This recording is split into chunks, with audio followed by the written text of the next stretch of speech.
parents come in with a lot of baggage from the previous relationship between, when they were married, all kinds of other pieces that they bring with them. When people view the other as the bad one, the evil one, the difficult one, then it's easy to justify my behavior because I'm just dealing with it difficult. And the only way to deal with it difficult is to be more difficult. Welcome to the Drama-Free Divorce Podcast. I'm your host, attorney and mediator, Cary Jacobson. Each week, we bring you practical guidance, real conversations, and expert insights to help you navigate divorce with clarity, confidence, and less conflict. If you're ready for a calmer, more empowered path forward, you're in the right place. Welcome back to the Drama-Free Divorce Podcast. We're here to talk about the messy human side of divorce and how to navigate it without losing your sanity and your bank account. I'm your host, Cary Jacobson, mediator and attorney at Jacobson Family Law. And today we're going to be tackling one of the most requested topics from our listeners, and that's how to handle high conflict co-parenting. Joining me is someone who has spent nearly 40 years helping families do exactly that. Dr. William Northey, or Dr. Bill, as he's known to his clients, is a licensed marriage and family therapist and the clinical director of the Belafonte Center for Children and Families. He's a recognized leader in the strategic family therapy and specializes in helping parents who feel completely stuck in cycles of conflict and custody stress. Dr. Bill, thanks so much for being a guest on our show today. Great to be here.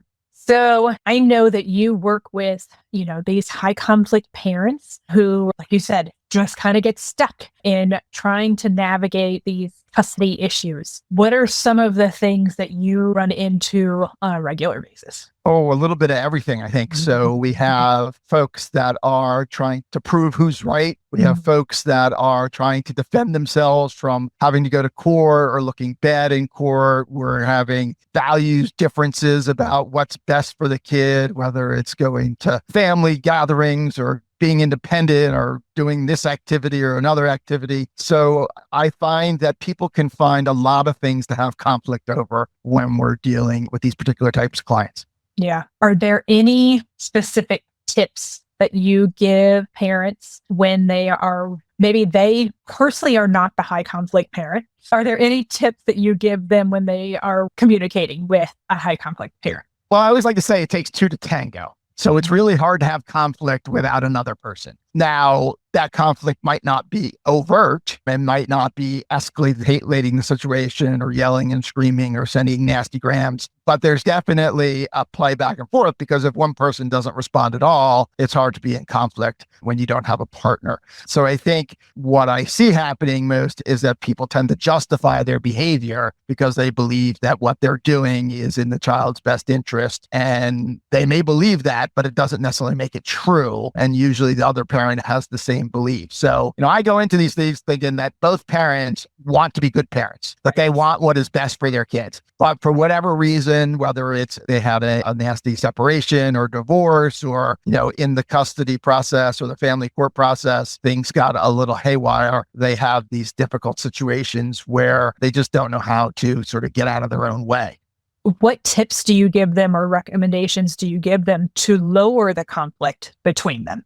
One piece, and it's really hard for people to do, but is empathy. And I think people often confuse sympathy with empathy. And so I have a golden rule and a platinum rule. So the golden rule most people know is do unto others as you have done unto yourself. The platinum rule is to do unto others as they would like to be done unto, right? So a lot of times we think what we want is what they want and we give them that and they're like, no, this is not really what I'm asking for. It doesn't help or I don't care. So I think that is piece of it. So being able to try to see things from the other person's point of view, which is empathy. Empathy doesn't mean that you agree with somebody. It just means you understand them and where they're coming from. And if you can do that, then you're in better shape. The other thing is what's called reframing, right? Is we tend to attribute things to other people, and then we organize the data that we get from them around that. So I was working with a client today who's convinced that his ex is out to get him and that she engages in these heinous investigations. Well, just using the word heinous is going to escalate. Right? If they just said she had investigations or she was curious about what was going on with our daughter, it's a whole different story than if you use heinous. So trying to dial back that point of view will reduce the way that people respond and react, and, hopefully have them be able to respond more out of curiosity than as being accusatory.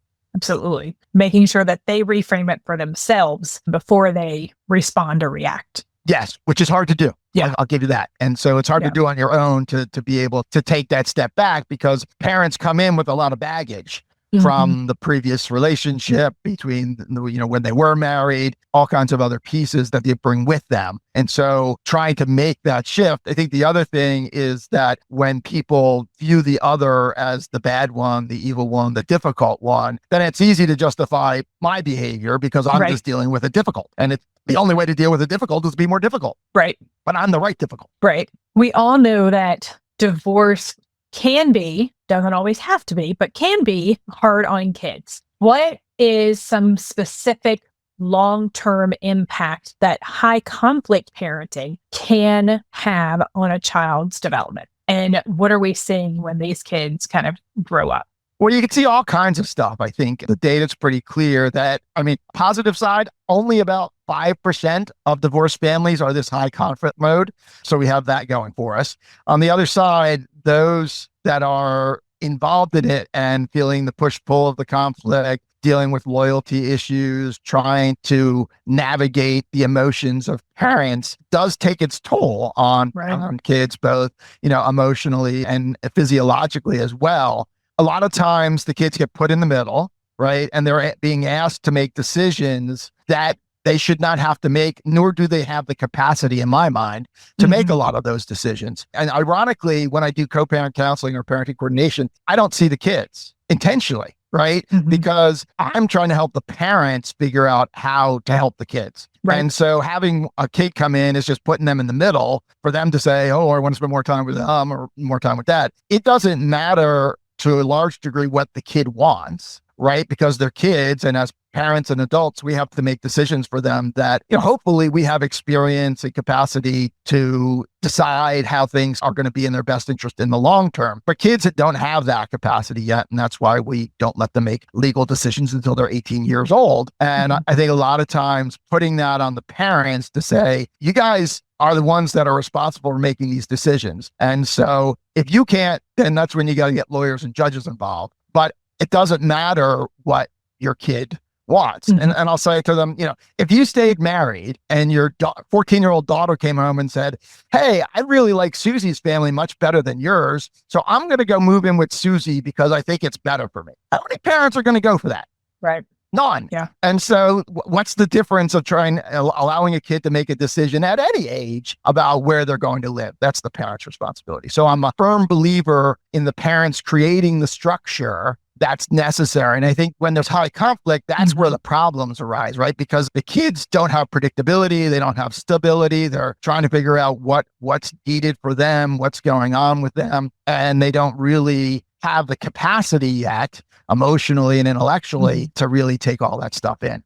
Well, I will say that this is something that's interesting for me because in that world, I have been appointed as the attorney representative. In Maryland, we refer to it as the best interest attorney to represent these children who are in these situations where their parents can't reach an agreement. And so then part of my role is working with the child in figuring out not necessarily what they want, but their voice does come into play depending on their age, the situation, and that sort of thing. And so we hope not to bring them and put them directly in the know, but they are there as part of that process through us as the attorney so that, we can kind of be their voice.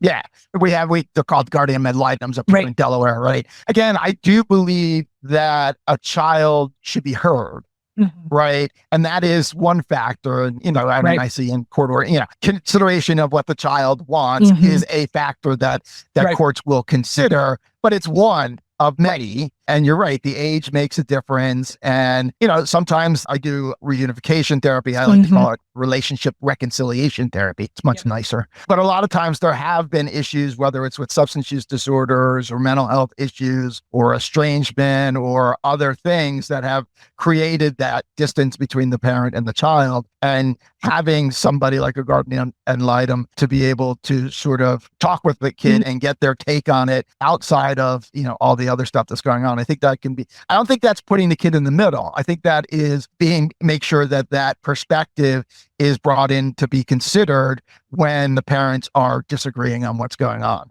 And it's just one piece of the puzzle. And, I look at my role as hopefully helping the parents reach that agreement so that the judge isn't making the decision, but hopefully, shedding some light based on what my child client is kind of expressing. Yes. Yeah, definitely. Now, you talk about creating stability for children. Obviously, that's super important for kids. What are one or two practical shifts that parents can make today, even if their ex is possibly being difficult, to improve that stability for the kids?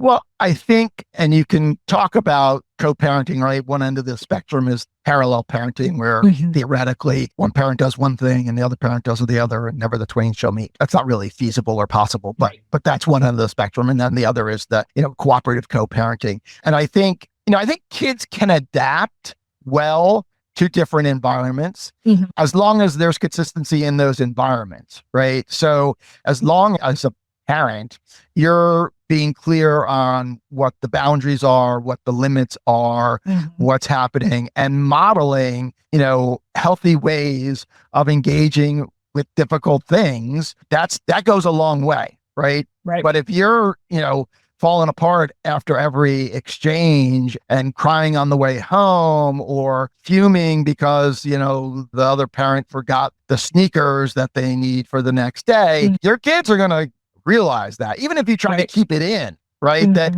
as humans, as a species, we have learned to live in groups. We are very sensitive to the people around us, especially parents, about what they're feeling, because if we're not, we run the risk of being kicked out of the group and sent to the savannah to deal with the saber-toothed tigers.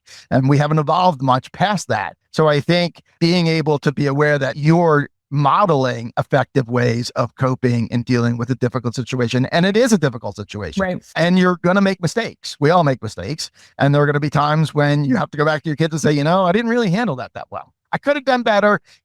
Sometimes, your dad just gets the best of me, and I'm sorry for that. I'm going to do better in the future. And I think being able to do what you can about you. And the other piece that I think I run into this quite a bit is where one parent or both parents want to change the other. Right.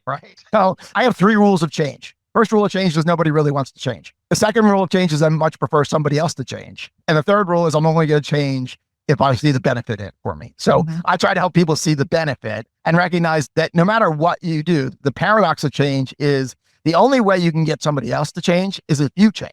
Right.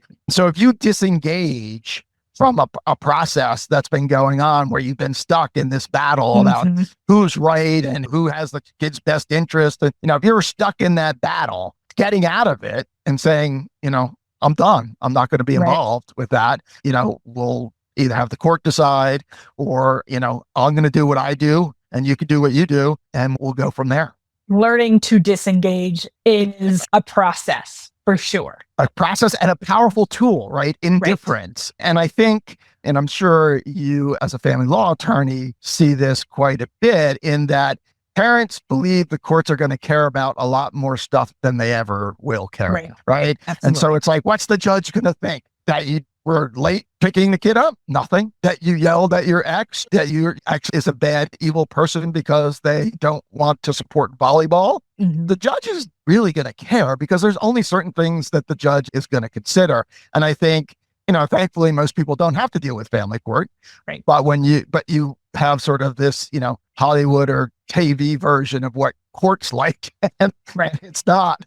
Well, and I think to point, kind of to that point, those cases that get to a judge, right, are generally the worst of the worst. And I think putting it into perspective for parents that the courts have seen the worst of the worst. And so what you're in many situations are experiencing doesn't rise to that level. And so it doesn't get the same consideration because the exposure to drugs or putting them in unsafe conditions and, those very difficult things. And in most situations, it doesn't rise to that. Yes. Yeah.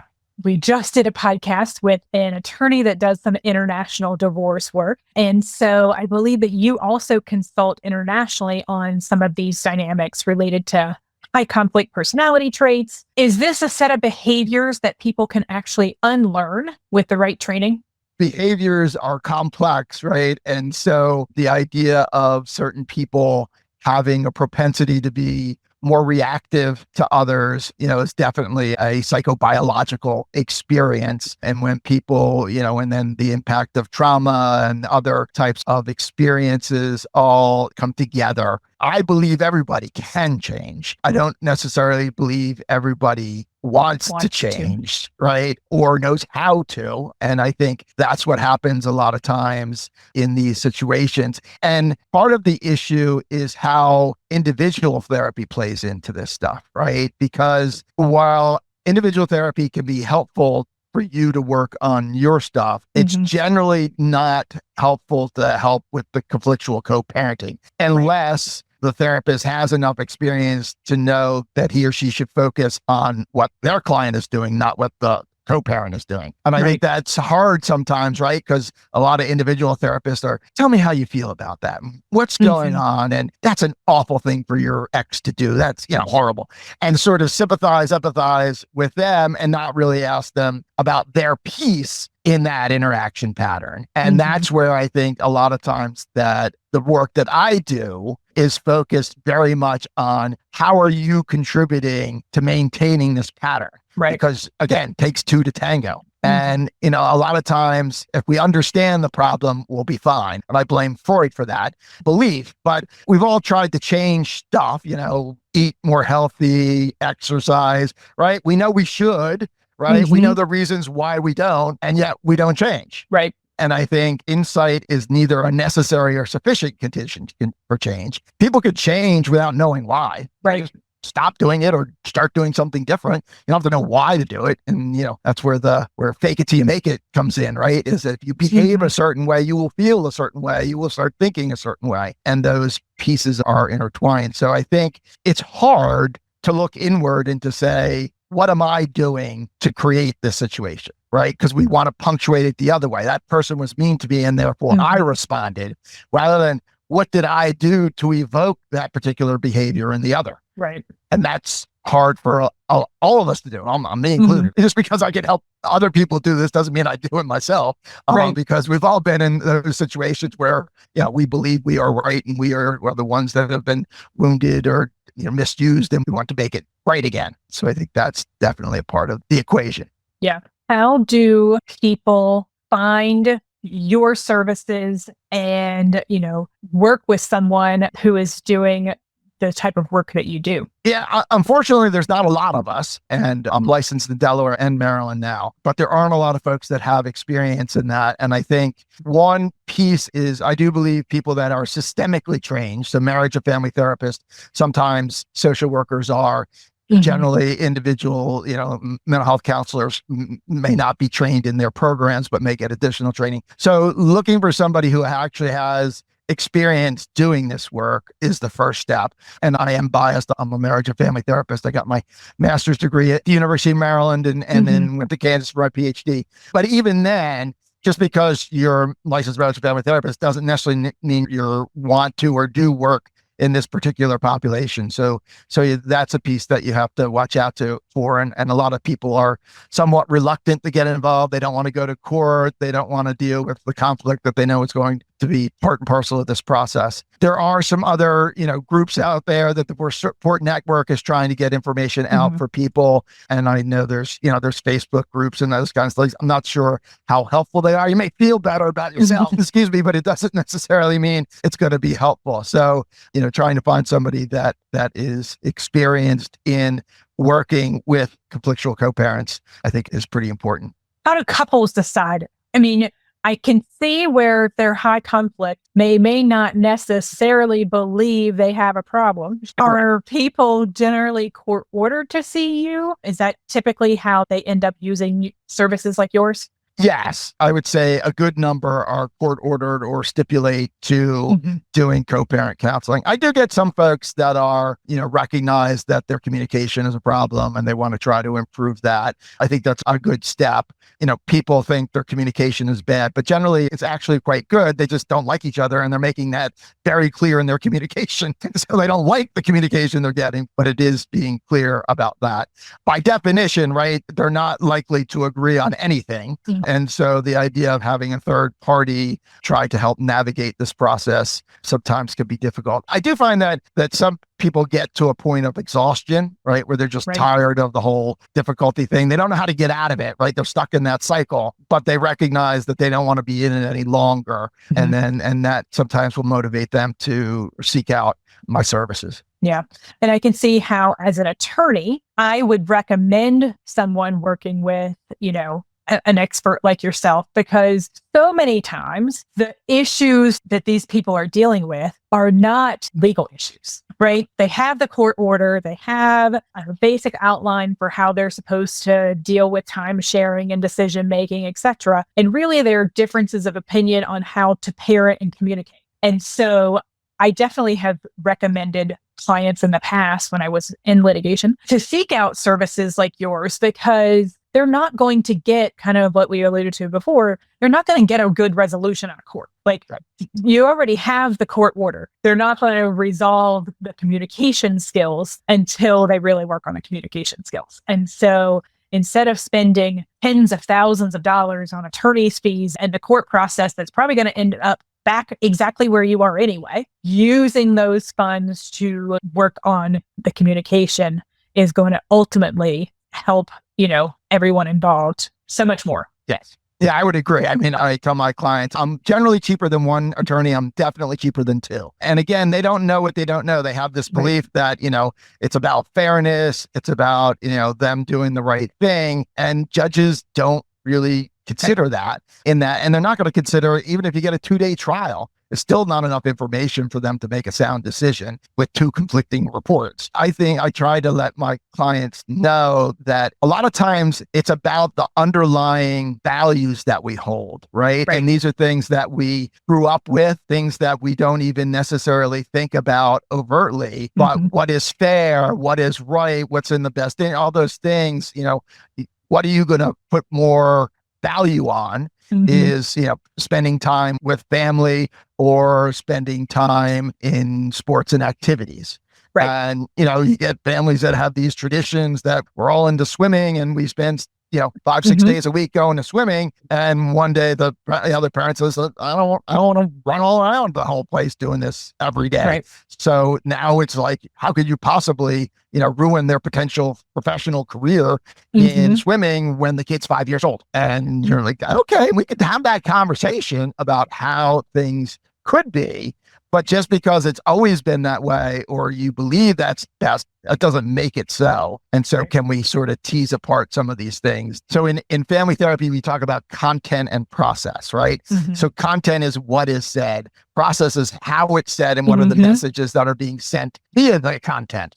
And a lot of times people get stuck on the content, but they're really fighting about the messaging to each other about, I don't like you, right? So that's why the arguments, what is being argued about might change, but the process stays the same. They're just stuck in that pattern of, I'm right, you're wrong, and, I'll attack and you defend or withdraw or whatever, however it is they decide to deal with those particular problems. So a lot of times putting that out on the table for folks and helping them be able to look at what is that pattern that you're stuck in and how can you get yourself out of it? Yeah. So many good points. And hopefully someone that's listening to this will recognize that, this is their pattern and that they can seek help for it. Thank you so much for your incredible work, and helping families move from chaos to stability is obviously the ultimate win for parents as well as their kids and community. If any of our listeners are feeling stuck or see that they could potentially benefit from your services, how can they find out more about you and the work that you're doing? Sure. My website is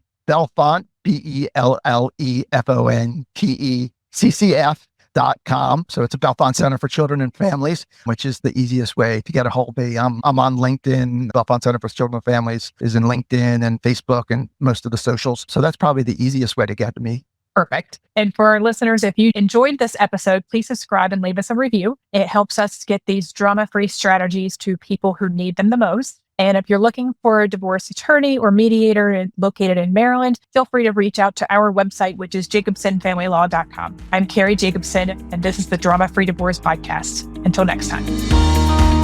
Thanks for listening to the Drama Free Divorce Podcast. If you found today's episode helpful, be sure to follow, subscribe, and share it with someone who needs it. For more resources or to work with us, visit jacobsonfamilylaw.com. Until next time, stay grounded, stay informed, and stay drama-free.